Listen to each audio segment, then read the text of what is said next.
ATM मुर्दाबाद मुर्दाबाद मुर्दाबाद एटीएम मुर्दाबाद मुर्दाबाद मुर्दाबाद अपनी गाड़ी वापस लो अपनी गाड़ी वापस लो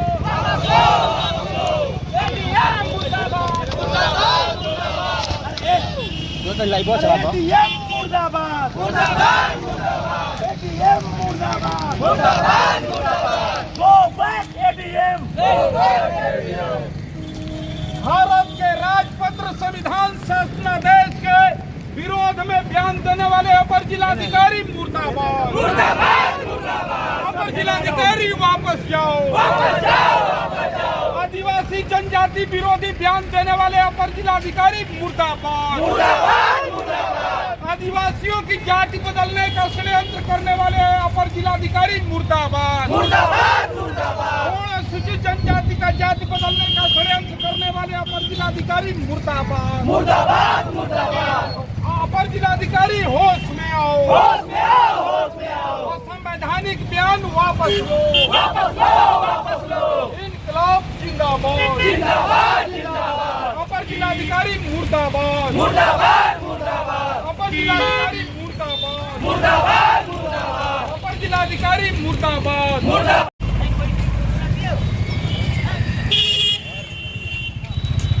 आपने बयान दिया है आज अखबारों में बलिया जिले में नहीं पाए जाते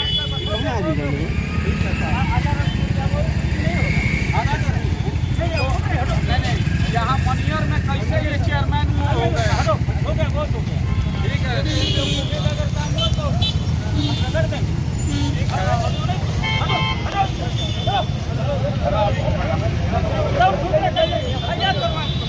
हम लोग को जेल भिजवा दी अराजकता तो आप कर रहे हैं कि आप संविधान के खिलाफ बोल रहे हैं भारत के जात को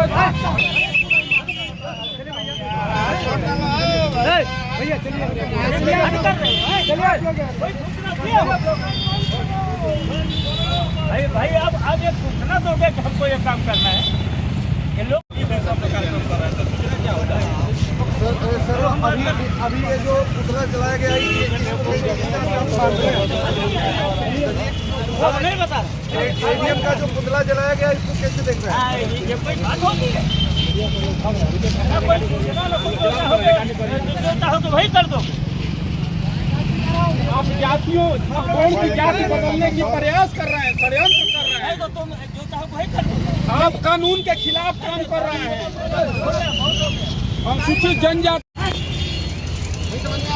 एडीएम साहब ने बयान दिया है और सुनिए ये तो एफआईआर होगी ठीक है सर लेकिन आप एडीएम साहब कह रहे हैं कि बलिया में गुण है ये नहीं है क्या मतलब है अपने ये क्या है? नहीं कौन कहता हम तो लोकतांत्रिक तरीके से विरोध कर रहे हैं कोई सूचना दिए थे आप जाति बदल रहे हैं हमारी कोई सूचना दिए थे? हम 2 महीने 4 महीने से बैठे आप संज्ञान नहीं ले रहे हैं सूचना देते हुए अरे तो कौन मार हम अपराध कर दिए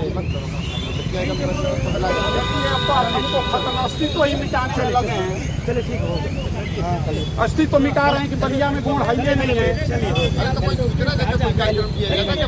अरविंद गोंडवाना संरक्षण स्टूडेंट एसोसिएशन आगसा ये द राष्ट्रपतीय राजपत्र भारत के राजपत्र संविधान अनुसूचित जनजाति आदेश संशोधन अधिनियम 2002 द्वारा बलिया में निवास करने वाले गोंड जाति को अनुसूचित जनजाति के रूप में मान्यता दी गई है और तब से शासनादेश के अनुपालन में गोंड अनुसूचित जनजाति का प्रमाण पत्र जारी होता रहा है।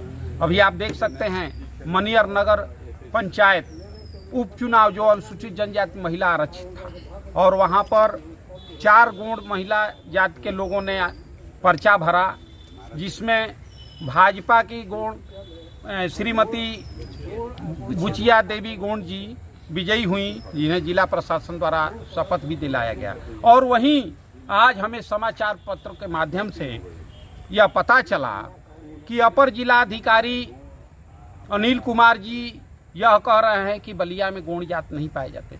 यह सीधे सीधे राष्ट्रपतीय राजपत्र का संविधान का शासनादेश की घोर अवमानना है और इनको तत्काल प्रभाव से बर्खास्त किया जाना चाहिए। ये पूरा आईएएस पीसीएस का ज्ञान गोंडों के ही खिलाफ लगा देना चाहते हैं।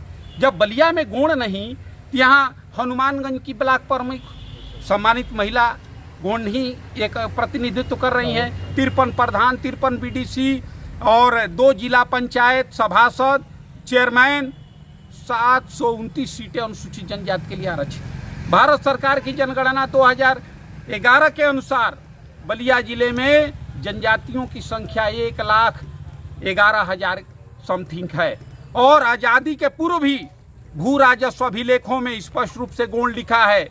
उस समय थानों की फौती जन्म मृत्यु रजिस्टर में भी गोंड लिखा है। 1942 अंग्रेजों भारत छोड़ो आंदोलन के दौरान बैरिया थाने पर राम जन्म गोंड देश की आज़ादी के लिए अंग्रेजों की गोली से शहीद हो गए थे, उनका भी बैरिया थाने पर स्पष्ट गोंड ही लिखा है। इस शहीद स्मारक पर बलिया चौक में लिखा है।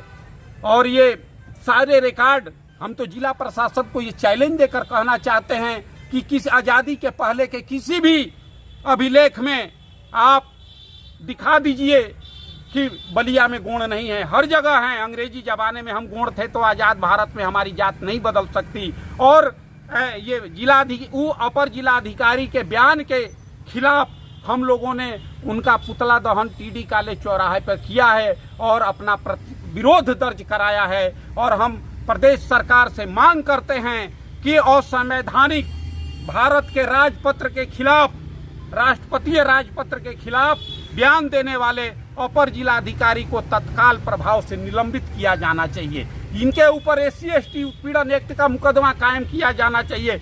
कानून से ऊपर कोई नहीं हो सकता। The constitution schedule caste and schedule tribe amendment act 2002 कहता है कि बलिया का गोंड अनुसूचित जनजाति ST हैं। और ये कहा जाने कहाँ से किस किताब में पढ़ लिए। क्या हुआ था? अभी आप पुतला दहन कर रहे थे, उस समय क्या हुआ? उस समय हमारे सम्मानित सिटी मजिस्ट्रेट साहब आए और उन्होंने कहा कि भाई ये क्या हो रहा है। हमने कहा कि अखबार में आपके अपर जिला अधिकारी हमारी जाति बदलने का षड्यंत्र कर रहे हैं, तो हम लोग विरोध स्वरूप उनका पुतला दहन करने का काम किए। फिर क्या हुआ? फिर क्या हुआ, वो थोड़ा हम लोगों को बदतमीजी से भी बात कर रहे थे, धकिया रहे थे। तो हम लोग तो भाई अनुसूचित जनजाति के लोग हैं। हम लोग 4 महीने लगभग होने को हैं धरने पर बैठे। हम लोगों की आवाज़ नहीं सुनी जा रही है। संसद में उठा, गोंड जाति के प्रमाण पत्र का मामला विधानसभा में उठा और ये सरकार हमारे सारे संवैधानिक अधिकार दे रही है, लेकिन ये जिला प्रशासन हमारी जाति बदलने की षड्यंत्र कर रहे हैं। आप लोगों पर मुकदमा करने की भी धमकी दी गई। हम लोग तो एक दिन जेल भरो आंदोलन किए थे कि हमें अब जेल ही ले चलिए, तो अब मुकदमा करें, लेकिन हम देश की आज़ादी के लिए शहीद होने का काम किए हैं। तो अपने संवैधानिक अधिकार की रक्षा के लिए चाहे पुलिस की लाठी खाना पड़े, पुलिस की गोली खाना पड़े या जेल जाना पड़े, हम अपने संवैधानिक अधिकारों की रक्षा के लिए अंतिम दम तक संघर्ष करने का काम करेंगे। साहब ने कहा कि आप लोगों के विरुद्ध मुकदमा कायम होगा, इसलिए कि आप लोगों ने परमिशन नहीं लिया है। अब तो हम कह रहे हैं कि आप किसके परमिशन से कह रहे हैं कि बलिया में गोंड जाति नहीं पाई जाती। मुकदमा तो अपर जिला अधिकारी महोदय को ऊपर कायम होना चाहिए। यहाँ SC/ST एक्ट कोर्ट ने पूछा जिला प्रशासन से कि ये गोंड जाति किस श्रेणी में पाई जाती है, तो इन्होंने लिखित रूप से अपर जिला अधिकारी ने दिया है कि गोंड जात अनुसूचित जनजाति में पाई जाती है। और यहाँ कह रहे हैं कि बलिया में गोंड जात पाए नहीं जाते हैं, तो मुकदमा तो अपर जिला अधिकारी महोदय पर दर्ज किया जाना चाहिए। ये भारत के राजपत्र के खिलाफ बोल रहे हैं, घोर अवमानना कर रहे हैं the constitution schedule caste and schedule tribe amendment act 2002 का। धन्यवाद।